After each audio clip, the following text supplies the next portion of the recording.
This is not the dot-com situation.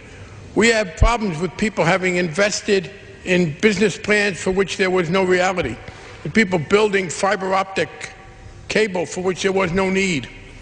Homes that are occupied may see an ebb and flow in the price at a certain percentage level, but you're not going to see the collapse that you see when people talk about a bubble.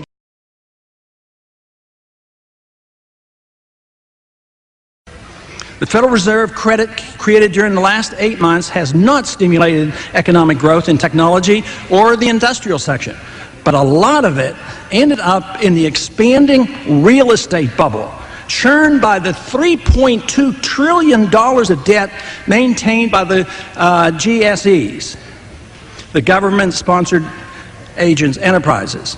The GSEs, made up of Fannie Mae, Freddie Mac, and the Federal Home Loan Bank, have managed to keep the housing market afloat, in contrast to the more logical slowdown in hotel and office construction. Instead of the newly inflated money being directed toward the stock market, it now finds its way into the rapidly expanding real estate bubble.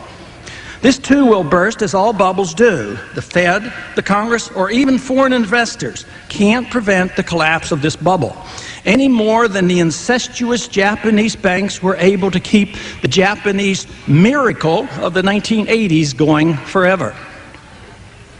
Concerned Federal Reserve economists are struggling to understand how the wealth effect of the stock market and real estate bubbles affect economic activity and consumer spending.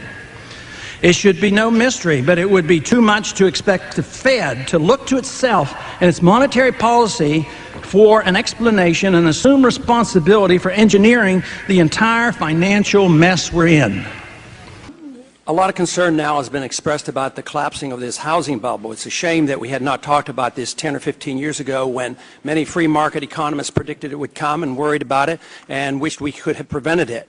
But the irony of all this now is that everything that caused the financial bubble, the housing bubble, we're resorting to doing the same thing. You can't solve the problem of inflation with inflation. The debasement of the currency, which is a continual process, is the reason we get financial problems and financial bubbles. Whether it was in the 1920s or the NASDAQ bubble or the housing bubble, we have to deal with the cause. We're dealing, and we talk so much about our solutions, but nobody's talking about the cause. And the cause literally is the excessive credit created by the Federal Reserve System, and we can't deny this. And then we add fuel to the fire by credit allocation. We come in with the CRA, the Community Reinvestment Act. We come in with insurance by the FHA. We come in with the GSEs and the line of credit and the guaranteed implied bailouts. And then when the collapse comes, all we have, what do? We ask for more regulation, more credit, more debasement of the currency.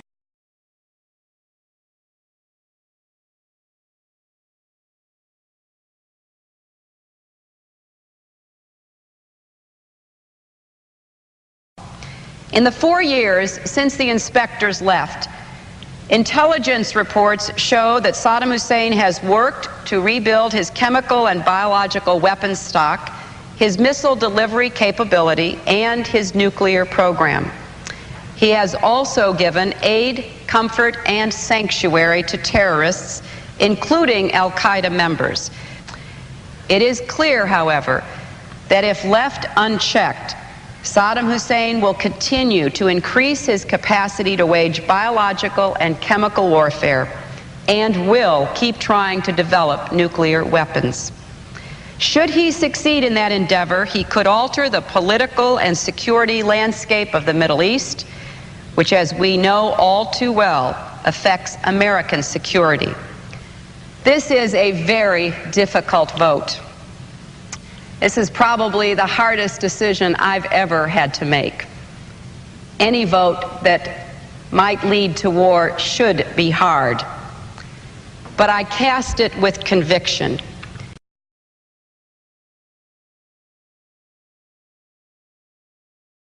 When Secretary Powell was before our committee, he was very clear to us that Saddam Hussein's military is very, very weak, and much weaker than it was when he was defeated 12 years ago. And that sort of goes by everybody, and they keep talking about presumptions. maybe someday he's going to get something, and maybe someday he's going to do this, and he might build a weapon, and he is trying to get these things. So it's pretty vague accusations. Have you seen or heard anything from the CIA, the Pentagon, the State Department, or the White House to suggest that Saddam Hussein is planning an attack on the United States?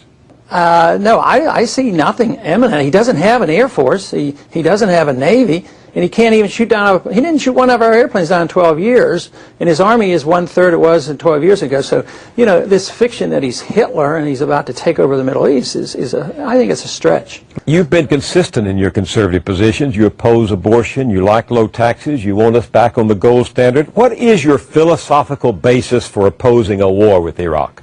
Well, you know, the long historic definition of it's actually a Christian definition of the just war influences me, that it has to be defensive, it has to be declared by the proper authorities, and you have to be willing to win the war, prompts me to look at what the founders said. And they want us to declare the war. The responsibility is on the House and the Senate to make the declaration, and that we should win it.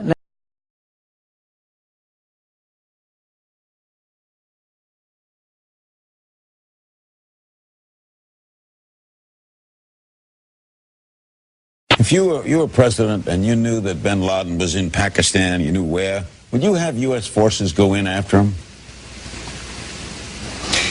Larry, I'm not going to go there, and here's why. Because Pakistan is a sovereign nation.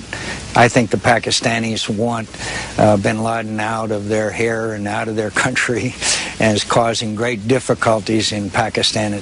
So I don't know where he is. Nor do, you know, I just don't spend that much time on him. Kelly, to be honest with you,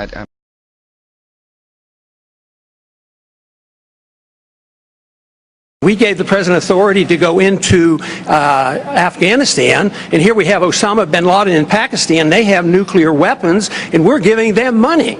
And we forgot about him, and now we're over in Iraq in a war that's bogging us down, and we have forgotten about dealing with the people that attacked us. And here